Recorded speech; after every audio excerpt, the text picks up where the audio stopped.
Right, good day, everybody. Welcome to the next installment of Matric Corona Maths. Here is our photographer and director, Brogan McEwen.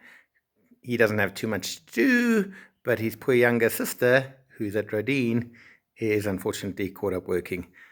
Just to show you, the garden is looking lovely. So is our lounge. Okay, madam's not here. So life is good. Right, we're going to be doing a lesson on average gradient, and we are all prepared. We have our corona protective headgear on, and we have Uni, the unicorn of calculus, over there, who inspires and motivates us all.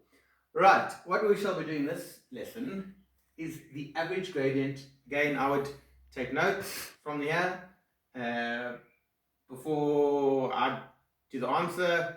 Pause the video, try to do it yourself, then check your answer.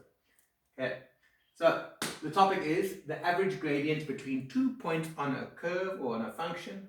Okay, and the definition of an average gradient of a curve is the average gradient between 2 points on a curve is the gradient of the straight line joining those 2 points.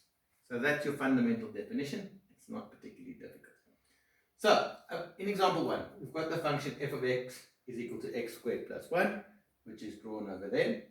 The question is, find the gradient of f between x is equal to negative 1 and x is equal to 2. And if you want to be proactive, pause the video now and use the definition and see what you come up with. For those of you who would rather just watch this amazing video and not try yourself, we're going to go through it now. So, let's think about it. What does it say? It's a gradient of a straight line joining 2 points on the curve. So the first thing, we've got a point on the curve at x is equal to negative 1, and we've got another point at x is equal to 2. So finding the average gradient means find the gradient of the straight line joining those 2 points, this dotted line over here. Okay, and you all know how to find the gradient of a straight line. The gradient of a straight line is change of y over change of x. If you want a formula, we write it as y2 minus y1 over x2 minus x1. So, what's the problem? Well, we don't have y coordinates there. Okay, and we need that in order to find the gradient of the line. So, they're easy enough to find though. Hello, Uni. Okay, when x is equal to negative 1, y will be equal to f of negative 1. So y is going to be sub that into the equation, and I get negative 1 squared plus 1, which is 1 plus 1, which is 2.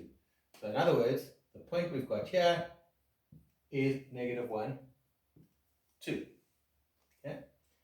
And then we need the y coordinate at this point over there when x is equal to 2. Okay, so when x is equal to 2, y is going to be equal to f of 2. So y will be equal to 2 squared plus 1. So y is equal to 5. So the point we have there is 2, 5. Right? So now I've got the point 2, 5. So in nearly all of these questions, okay, in order to find the average gradient, they're just going to give you the x coordinates. You've got to go find the y coordinate that goes with each endpoint. Alright? So now simply, to find the average gradient between this point and this point on the curve, the gradient of the straight line joining those 2 points. So your gradient is going to be equal to change of y over change of x. So it's going to be 5 minus 2 over 2 minus minus 1 over 2 minus minus 1, which is going to give us 3 over 3, which is equal to 1.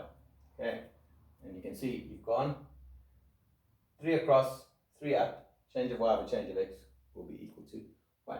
So that is the average gradient on f between x is equal to negative 1 and x is equal to 2. So what's the process? Given the x coordinates, find the y coordinates and use your simple straight line gradient formula over there. Right, so example 2. You're given an exponential graph. G of x is equal to half to the x minus 1. I want you to get the question down and then try these on your own and then come back and watch the solutions. So first of all, I want you to sketch G. Second of all, I want you to find the average gradient between x is equal to negative 1 and x is equal to 1 on G. Right, pause it, off you go. Right, welcome back. So, first of all, sketch G. Well, what do we know about G? It's an exponential graph with a vertical shift of -1. So the first thing I would draw in is that, a horizontal asymptote of y is equal to -1, is that I've got a horizontal asymptote at y is equal to -1. Okay?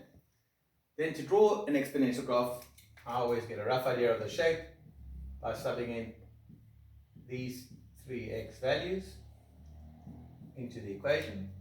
So if x is equal to -1, you can do this without a calculator, watch, it's amazing. A half to the -1 is 2, 2 minus 1 is 1, okay, am I right?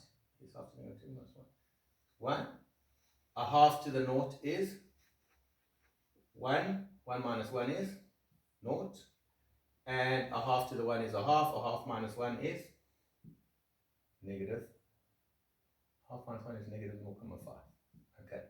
So this graph goes through, we've got 3 points now, goes through the point -1 across and 1 up. It goes through the origin, 0, 0, and it goes through the point 1 across, -0.5 down.